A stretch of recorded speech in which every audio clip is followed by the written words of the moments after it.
ne që kemi ndjekur nga afër procesin edhe që kemi qenë bashkëpunëtor të afërt të dy liderëve kryesor të UÇK-s, Hashim Thaçi, Kadri Veseli, kjo nuk vjen si surprizë, sepse është në vazhdim e një sjellje tendencioze që ka shkelur mbi gjitha standardet kryesore të drejtësisë, duke nisur që nga fakti që u mbajtën 2 vite e gjysmë para abrogimit, para se nis procesi, pa çka se isha menduar që do nisej shumë më shpejt dhe pa çka se shumica e çështjeve ishin trajtuar nga gjykatat e mëparshme, mbajtën 2 vite e gjysmë para abrogimit. Për ta shpjeguar më mirë, kjo gjykat lindi si pasojë e një raporti të manipuluar, e të ndikuar nga Rusia për të ashtu quajturun trafikim organesh. Tentativa e parë ishte që në vitin e pavarësisë, në 2008, nga përfaqësues rusë në Këshillin e Evropës, pa ajo dështoi edhe u fikë në fillim. Mandej kjo tentativë u nis sërish nëpërmjet Dick Martin, i cili kishte qenë një instrument i politikës ruse edhe më herë, duke qenë njeriu kyç për denoncimin ato që quheshin Black Ops, pra veprimtarinë e shërbimeve sekrete amerikane, bashkëpunime me vendet e tjera partnere në luftë kundër terrorizmit, duke marrë njerëz inkognito. Dhe i njëjti person u përdor mandej për ta ringritur të çështje dhe gjeti një terren fertil, e tani po del dhe po sqarohet edhe skema e plot, sepse po del që Jagland, që ka qenë drejtuesi i Këshillit të Evropës asaj kohe, ka qenë një aset, një bashkëpunëtor i drejtë për drejtë i shërbimit sekret rus. Dhe tani vetëm në moment që flasim për shkak të daljes së Doshit të Epstein, ai ka nisur të ballafaqohet me hetime për këtë. Pra ka qenë një skem në cilin ne kemi rënë peng pas 2010-s, pas i raporti, duke qenë se raporti preku si thua e përsin morale dhe pretendimet morale dhe të drejtësisë të Bashkimit Evropian dhe Perëndimit u bë një task force e drejtuar nga Clint Williamson, prokuror amerikan, por drejtuar nga Bashkimi Evropian për të hetuar mbi çështjen. Ata nxorën në 2013 që e bën analizë për disa vjeçare dhe konkluzioni i tyre ishte që nuk ka prova për trafik organesh, por ka prova mjaftueshme për të nisur të nesërmen procedurat për shkeljet e tjera që mund të kualifikoheshin si krime lufte. Pra, dekadë më pas nis procesi. Këtu ka një hipokrizi të madhe. Kosova u vu në një presion të jashtëzakonshëm për të pranuar të gjykat, po të hyjmë më tepër në detajet e presionit.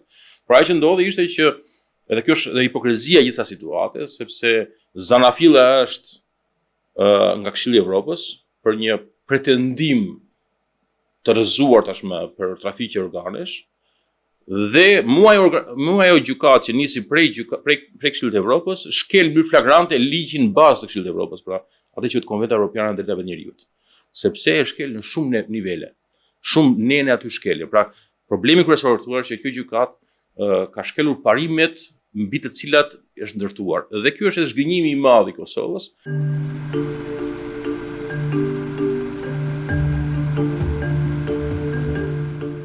Se janë shkelje flagrante, si për shembull nuk është garantuar mbrojtja efektive e të pandeurve, nuk është garantuar për abrogimi i arsyeshëm. Në konvent para abrogimi konsiderohet përjashtim, këta kanë bërë rregull dhe faktikisht kanë dënuar pa vendim duke mbatur mbi 5 vjet.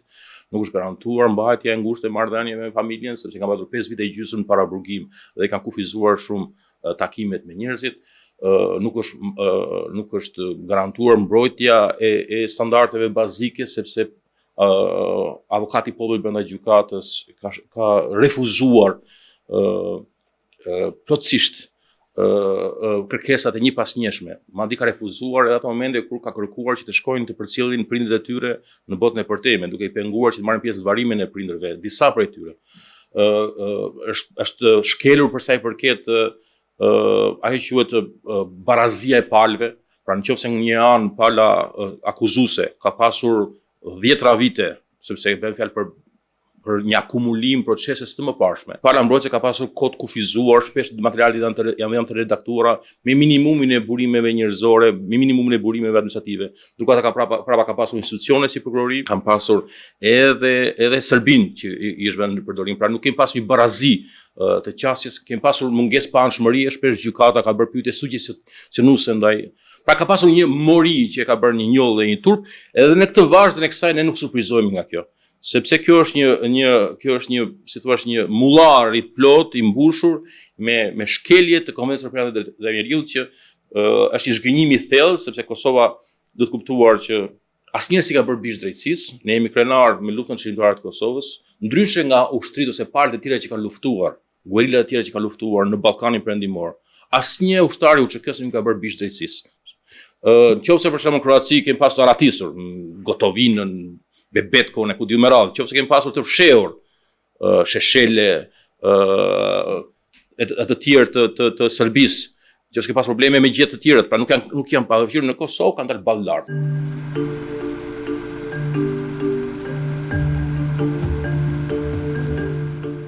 UÇK-ja është guerila më e gjykuar në historinë moderne, sepse ka pasur Tribunalin e Hagës për krimet e bëra në ish Jugosllavi, kemi pasur UNMIK-un që i ka marrë të raste, kemi pasur EULEX-in që i ka marrë të raste, kemi pasur gjykatat vendore që kanë marrë raste qoftë të Serbisë, qoftë të Kosovës, dhe ne jemi në situatë ku kemi një ripërsëritje të fakteve, ripërsëritje të problemeve, që edhe në parimet e drejtësisë është shkon derë, sepse një ndër parimet thelbësore të drejtësisë është ne bis in idem ose double jeopardy.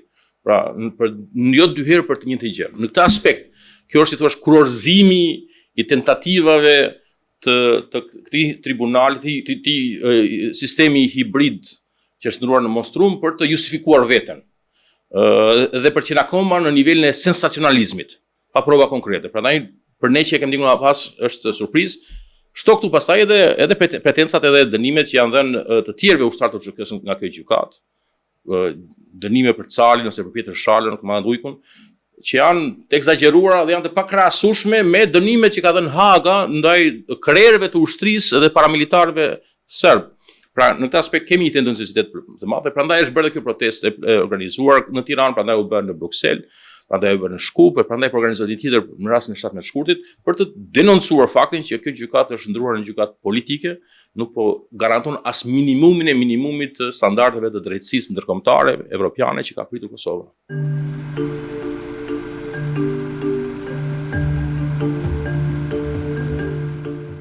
Së pari njerë duhet të sqaroj që nuk është çështje emrash të përvetshëm,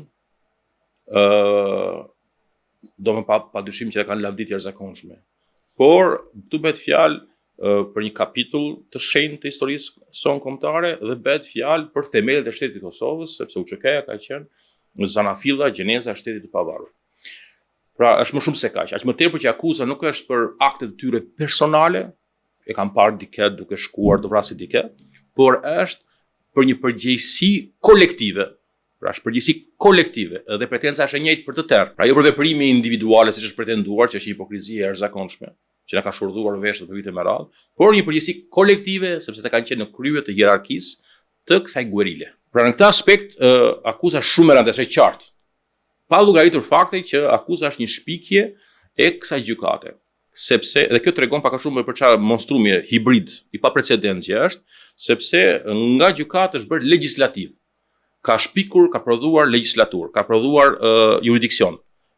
Pra juridikisht ka marrë rolin e parlamentit, sepse akuza bazohet mbi një pretendim që nuk ekziston as në kodin penal të Jugosllavisë, territorit të cilit Kosova ka qenë në kohën që bëhej lufta, dhe as në ligjet e Kosovës. Mund të jetë në jurisdiksione të tjera, si organizate përbashkë kriminale, mund të jetë në Itali ose në të tjera, por jo në këto dy juridiksione të kohëve ndryshme. Pra në këtë aspekt, as në ligjet e UNMIK-ut, në këtë aspekt vetë akuza është kolektive, pretenca është kolektive dhe dëshmon më së shumti që këtu po njolloset UÇK-ja dhe nuk ka të bëjë me ata se emrat përvetshëm për aksionet që kanë bërë ata si individ, por ka të bëjë me strukturën e shtabit të përgjithshëm. Ku këta ishin njerëzit kyç dhe më emblematik.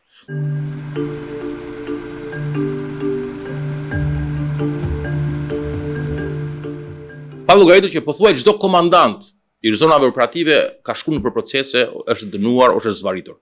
Pra, nuk ka ngelur gjë nga UÇK-ja për të dënuar më shumë, përveç se këta. Ta kuptojmë të gjë. Dhe po të shikoj dikush pas 50 vjetësh historinë, shikoj kush është dënuar, shikojmë që më shumë janë dënuar ushtarët e UÇK-s se sa të Serbisë. Dhe kryet përshtypja sikur luftën ndaj kosovare kanë bërë kosovarët, që është qesharake kjo gjë. Pra është një lloj drame e llojit vetë, tragjedia e llojit vetë. Por të ndalem pak tek elementi që përmende, sa ka pas mundësi të bëjnë institucionet. Së pari një herë, gjithçka ka pasur mundësi të rinegociojë. Në shkuptim, ka qenë një marrëveshje e organizimit ndërtimit së gjykate, pala tjetër që është Bashkimi Evropian edhe partnerët ndërkombëtar nuk i janë përmbajtur sa marrëveshje, sepse kanë refuzuar të mbajnë standardet minimale të një procesi të paanshëm dhe të drejtë e të ndershëm me integritet që ka një vend i Evropës që është zbatuese e Konvencionit Evropian të Drejtë të Njerëzit. Pra aty do të niste momenti që të rinegociojë marrëveshja. Së dyti, kjo gjykate ka burimin legjitimitet nga parlamenti. Por ndërkohë nuk janë, duke qenë se është hibride, shpikje e re, nuk kanë ndërtuar instrumentet e duhur për mbikëqyrje parlamentare. Domethënë më pak i do të ishte bërë ishte rezolut për mos stanë në komision të drejtësisë të shkojë të ballafaqojë me këtë gjë. Dhe ky është problemi i madh, se kanë ndërtuar jashtë transparencës.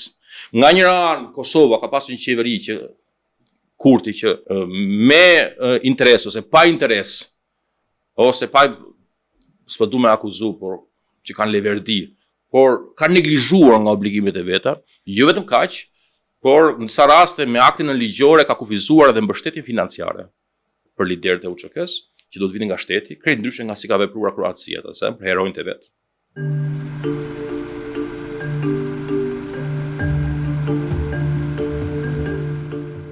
Dhe pra në këtë aspekt të kuptojmë që edhe përpjekjet e Partisë Demokratike të Kosovës për të bërë rezoluta nga parlamenti kanë rënë në vesh të shurdull sepse ata kanë pasur çelësat e shumicës.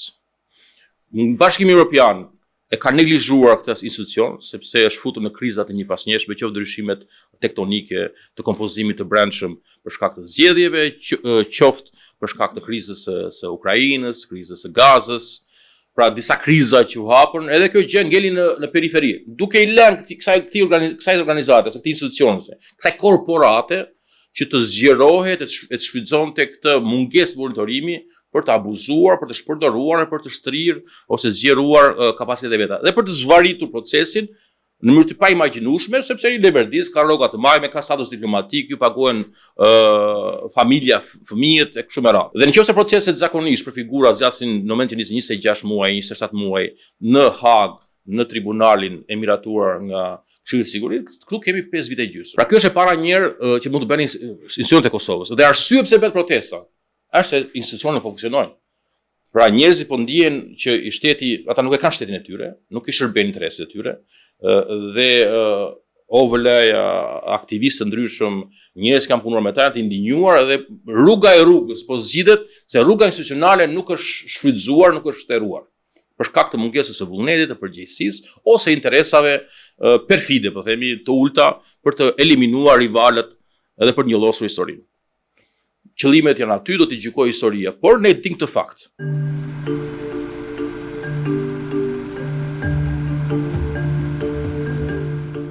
Mënyra e dytë se si mund të funksionojnë institucionet. Tani kuptohet që sipas mënyrës se si është strukturuar ky institucion i ri është krejt inovacion, pa ta shpjegojmë, nuk ka po themi, është ad hoc, nuk ka precedent që mund të përdoren nëse modele. Jo vetëm rinegocimi, jo vetëm monitorimi i mënyrës se si funksionon ky gjykat, me fakte që janë denoncuar hapasapi, mishkëllit që janë denoncuar hapasapi, dhe që janë shumë të rënda edhe për shoqërinë shqiptare.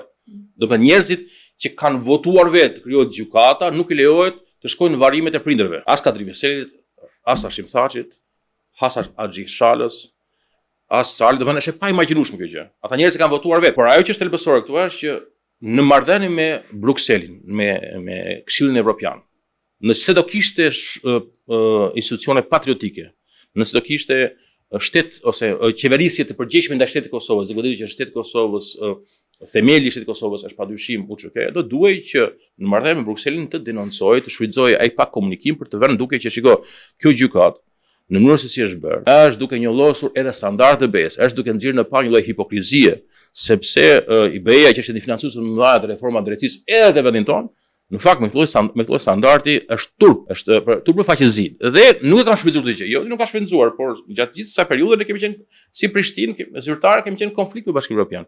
Pra mënyra se si Kosova me sjellje kapriçoze, kryeneçe, të papërgjegjshme, të Kurtit, që ka bërë vetëm për llogari elektorale, por jo për interesat e shtetit, Kosova për vite me radhë ka qenë në saksionuar nga BE-ja. Pra ajo derë që duhet trokitur për denoncuar, ajo derë u mbyll për shkak të sjelljeve tjera.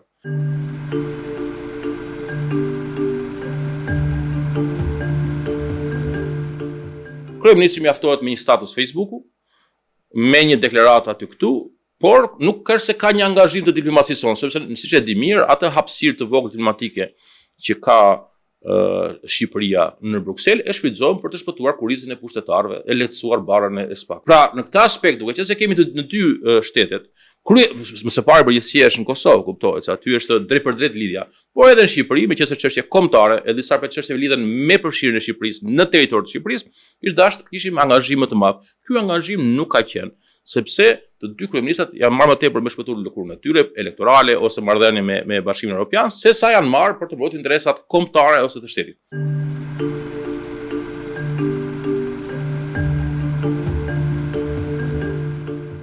Në fundit kjo është një lojë morale, është një lojë e një tregimi, e një narrative, e një rrëfimi të historisë së kombit shqiptar. Ne jemi të bindur, s'kemi asnjë dyshim, që i kemi qenë në anën e Durrës një popull i roboruar që mori armët në kushtet më ekstreme dhe pasi ishin shtëruar të tëra hapat e tjerë. Pasi shtëruar çdo lloj hap i rezistencës paqësore që të luftonin për të mbrojtur veten nga shfarosja. Dhe në këtë luftë të drejtë na u solidarizua gjithë bota perëndimore. Prandaj u bashkua NATO në shërim. Ky narrativ është duke vënë në pikpyetje nga gjykata. Kjo akuzë në vetvete vën në pikpyetje dhe përpiqet të retushojë, ta manipulojë historinë dhe përpiqet që të vendosë një shenjë barazimi midis viktimës dhe xhelatit. Dhe në këtë gjë ka hapësirë për të bërë edhe Shqipëria, sepse në fundit Shqipëria është shtet i shqiptarëve. Që do thotë angazhim kulturor, historik, institucional për të nxjerrë në pa, promovuar, duke investuar në botime, studime, konferenca, në filma artistik, për të mbrojtur të vërtetën e madhe aty ku mbrohet. Pra jo vetëm me sistemin diplomatik, por edhe në forma të tjera, ajo quhet soft power. Do të imagjinoni se Shqipëria. Shqipëria sot nuk ka në muzeun kombëtar. Dhe unë personalisht ose kam qenë në poste afër liderëve të shtetit, e kam ngritur disa herë, jam përpjekur që nëpërmjet tyre ta ngrej disa herë. Është e turpshme. Është e turpshme që Kosova dhe Çamëria dhe shqiptarët e Maqedonisë dhe ata që janë në luginë e Preshevës, Malizi, diaspora janë inekzistent në muzeun tonë kombëtar. Unë e kuptoj muzeun kombëtar të kohës së Enverit, sepse ai kishte këtë 28.780 ca kilometra sa jemi neve të Shqipërisë lodinese. Por është e paimagjinueshme që ai muze e marrë si ilustrim, sepse është diçka më emblematike, meqenëse Tirana mbushet me turistë. Nuk ka një pavion të rezistencës shqiptare, të gjenocidit ndaj shqiptarëve, të krimeve mizore që janë bërë, duke filluar nga 1878, Kongresi i Berlinit edhe zaptimi dhe pastrimi etnik i territoreve shqiptare të Sanxhakut Nishit, por edhe të jugut të Shqipërisë, të Grebenes edhe Artës, e për të vijuar më tutje. Dhe kemi një përdorim të institucioneve vendase vetëm për sevilose ndërkombëtare.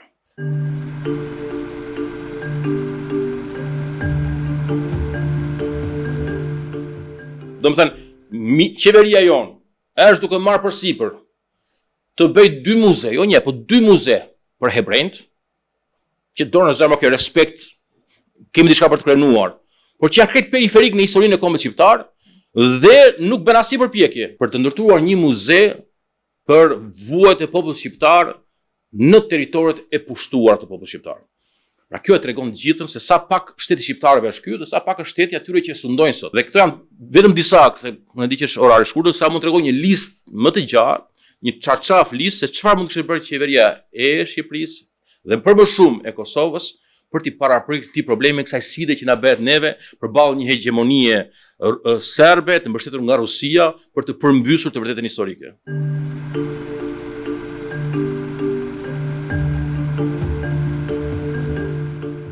Herën e fundit që kam vizituar, është një gjë shumë e rëndësishme me e kuptu që Bile ka thënë në mënyrë tekstuale, ka të rivesel që ne jemi njerëz të zorit. Ne jemi mësuar me këtë gjë. Do të thënë, ne kemi sfiduar, do të thënë, kurse Hashimi thoshte e kemi pritur në rrugën që jemi futur. Ne kemi pritur që edhe me u vrarë në luftën edhe në përpjekjet që jemi bërë. Kështu që pra në farë mënyrë ata kanë pasur një përgatitje morale, psikologjike.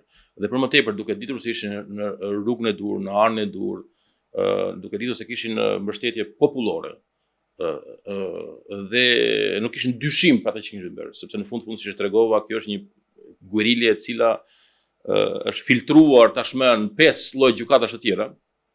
Kishin një forcë të jashtëzakonshme morale, që është befasuese.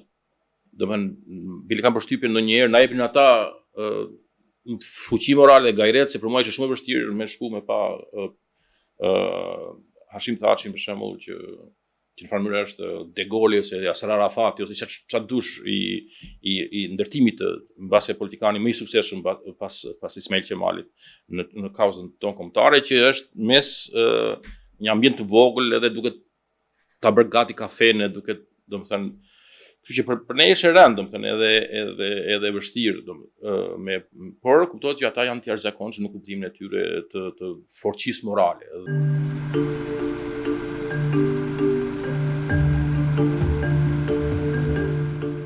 Dhe unë mendoj se ata kështu e trajtojnë, ata mendojnë se kjo është betejë e fundit e UÇK-s.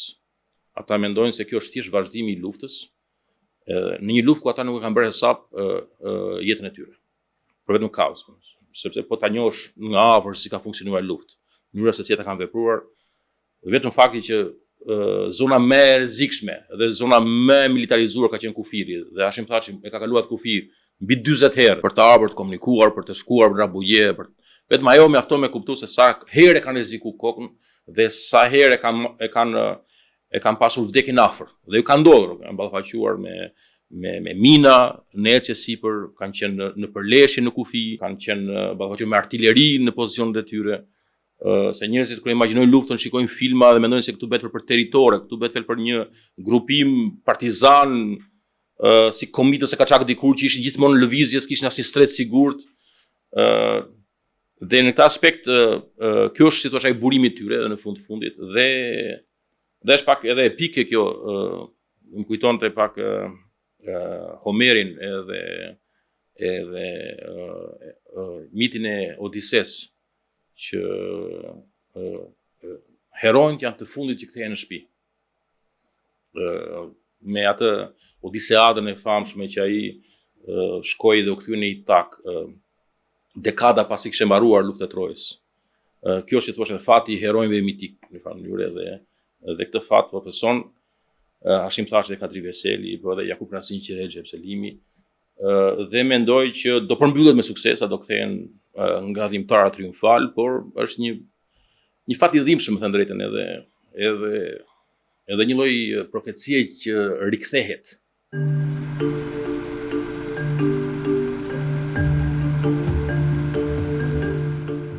Rikthehet fatkeqësisht te kombi shqiptar, se po shikojmë për shembull fatin e Ili të përmendoja një ditë, shkova në hotelin Pera, që është një hotel më të famshëm në Beyoğlu, afër Galatasarayit në Stamboll, edhe i them marrë të fotografinë e famshme që neve njohim edhe kemi nëpër libra, të Ismail Qemalit edhe Luiz Graçuçit dhe Hasan Prishtinës, ku ata, edhe ky quhet komploti i Taksimit, ku ata mendojnë se si në një perandori osmane që po mbytet me shpëtu Shqipërinë. Dhe i them atij recepcionistit, i them, ku është kjo mobilja? Isha kurioz, tha, po aty është, kemi ndryshuar ta vetëm mbulesën, po janë të njëjtat. E bëj fotografi aty që më preku, sepse më bëri më reflektu që fatin e keq që kanë etërit themelus të kombit shqiptar. Do në mënyra se si Ismail Qemali u helmua, se si u vra Hasan Prishtina, se si u vra Luiz Graçuçi, se si një pjesë e mirë fërmitarëve u vranë pastaj nga komunizmi, në mënyrë më mizore të mundshme. Do më të jep një lloj pikëllimi se sa kosto e madhe është me qenë patriot në Shqipëri, e në truat shqiptare. Dhe është një lloj, si thosh, ripërsëritje, sepse padyshim që është shumë e rëndë kur e shikon që ata njerëz cilët fituan zemrat e kancelarive botërore, që një çështje krejt periferike është ndruar në një kaos morale ndërkombëtare, janë atje, domethënë kjo është shumë e rëndë.